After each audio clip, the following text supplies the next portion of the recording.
Olá, irmãos, graça e paz, tudo bem? Nós queremos dar continuidade à meditação da carta de Paulo aos Efésios. Hoje nós vamos nos basear no capítulo 2, nos versos 1 a 3, que diz assim: Ele vos deu vida, estando vós mortos nos vossos delitos e pecados, nos quais andastes outrora, segundo o curso deste mundo, segundo o príncipe da potestade do ar, do espírito que agora atua nos filhos da desobediência, entre os quais também todos nós andamos outrora, segundo as inclinações da nossa carne, fazendo a vontade da carne e dos pensamentos, e éramos por natureza filhos da ira, como também os demais. Meus irmãos, esse texto de Paulo aos Efésios trata de um quadro de morte espiritual. Morte espiritual. E aqui, os que estão mortos espiritualmente, estão mortos nos delitos e nos pecados. O que na verdade é isso? Delitos são desvios da vereda reta e estreita. E pecados são inclinações em pensamentos, em palavras e obras que fazem errar o alvo, que é a vontade de Deus.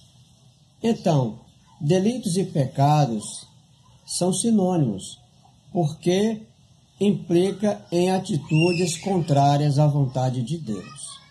Então, os mortos espirituais são mortos em delitos e pecados, envolvidos em delitos e envolvidos em pecados.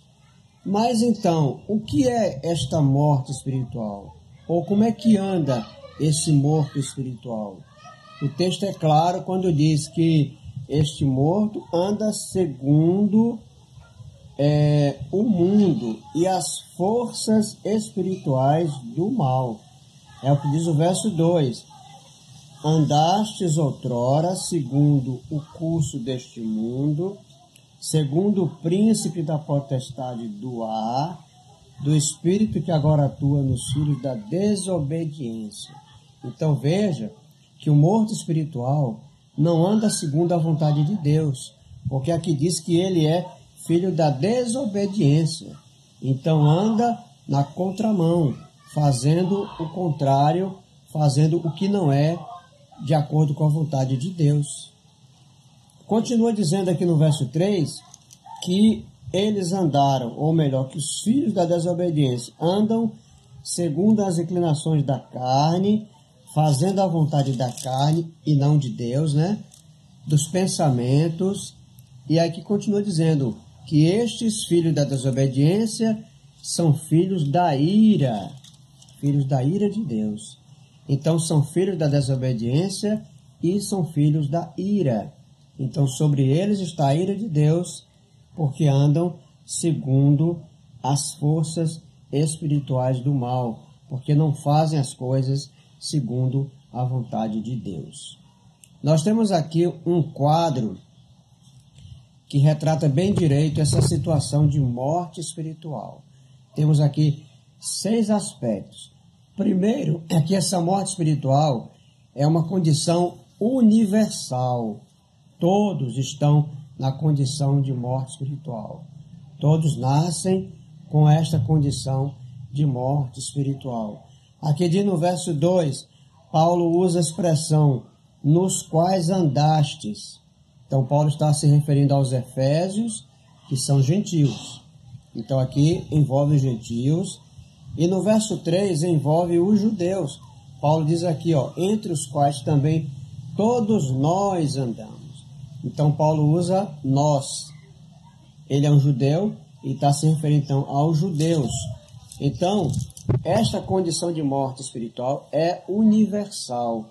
Todos nascem nesta condição de morte espiritual. Tanto gentios como também judeus. Esta é a primeira condição. A segunda condição é que todos são rebeldes contra Deus. O morto espiritual, ele vive em rebeldia contra Deus.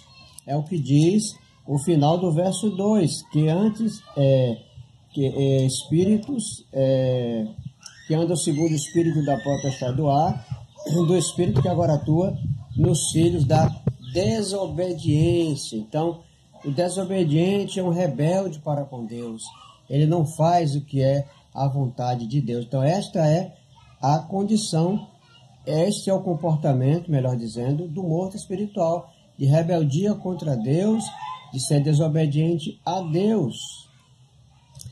A terceira condição aqui é que os mortos espirituais estão sujeitos ao domínio maligno e não sujeitos à vontade de Deus. É o que diz o verso de número 2. Andam segundo o príncipe da potestade do ar.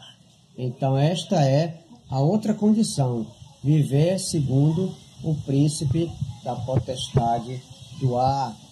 Colossenses capítulo 1, verso 13, fala que esses mortos espirituais andam segundo os rudimentos do mundo.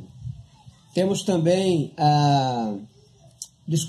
Gálatas 4:3, que fala que andamos, ou melhor, que os desobedientes andam segundo os rudimentos do mundo. E Colossenses 1:13 fala que estes que estão em trevas, que são desobedientes, são pertencentes ao império das trevas. Então, esta é a condição de viver totalmente sujeitos ao domínio do mal, ao domínio das trevas. A quarta condição aqui, para o morto espiritual, o quarto aspecto, é que são totalmente incapazes de abandonar a rebelião contra Deus. São incapazes de abandonar a rebelião contra Deus. Nós temos algo semelhante e que nos ajuda a entender melhor lá no Evangelho de João, no capítulo de número 6 e no verso 44, João vai dizer as seguintes palavras. João 6,44 diz: ninguém pode vir a mim se o Pai que me enviou não o trouxer, e eu o ressuscitarei no último dia. Ninguém pode vir a mim se o Pai que me enviou não o trouxer. Então o homem é incapaz de ir até Deus ou até Jesus para ter a salvação, para deixar de ser filho das trevas, se não for enviado por Deus. É Deus que envia o sujeito, a pessoa, a Jesus, para deixar de ser filho das trevas, para ser filho da luz.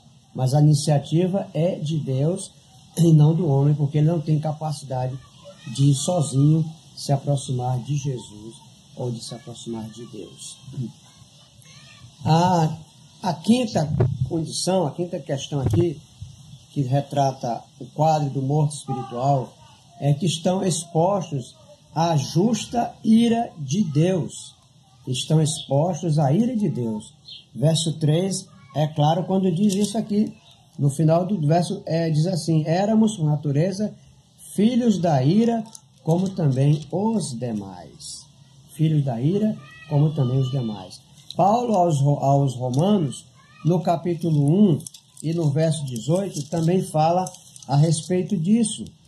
Paulo diz aqui: a ira de Deus se revela dos céus contra toda impiedade e perversidade dos homens que detêm a verdade pela injustiça. Então, nós temos aqui exatamente os desobedientes, que são filhos da ira. E temos a sexta condição aqui, é que o morto espiritual, ou os mortos espirituais, são totalmente incapazes de buscar a Deus por sua própria vontade. Incapazes de buscar a Deus por sua própria decisão. Nós temos em vários lugares essa questão. Nós temos em Mateus capítulo 20, ou melhor, capítulo 11 e verso 27, que Jesus fala que ninguém vem ao Pai, ou melhor, que ninguém conhece o Pai senão o Filho, ninguém conhece o Filho senão o Pai, e aquele a quem o Filho o quiser revelar. Então, o Filho revela o Pai a quem ele quer revelar. E temos outras situações, outros versículos, né? Outras partes da palavra de Deus, Nós temos aqui em Marcos capítulo 4, e nos versos 10 até o 12, nós temos Marcos dizendo que da incapacidade de alguém ir a Deus sozinho. Diz aqui Marcos 4, versos 10 a 12, diz assim: quando Jesus ficou só, os que estavam junto dele com os 12 o interrogaram a respeito das parábolas. Ele lhes respondeu: a vós outros vos é dado conhecer o mistério do reino de Deus, mas aos de fora tudo se ensina por meio de parábolas, para que vendo vejam e não percebam, e ouvindo ouçam e não entendam, para que não venham se converter e haja perdão para eles.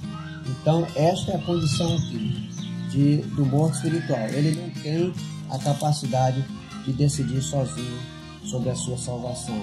Deus precisa estar agindo sobre a sua vida.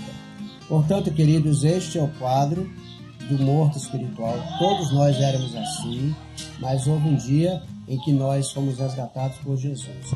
E o próprio Paulo diz no início do capítulo 2, ele nos deu vida. Então nós éramos assim, mortos espiritualmente, mas ele nos deu vida.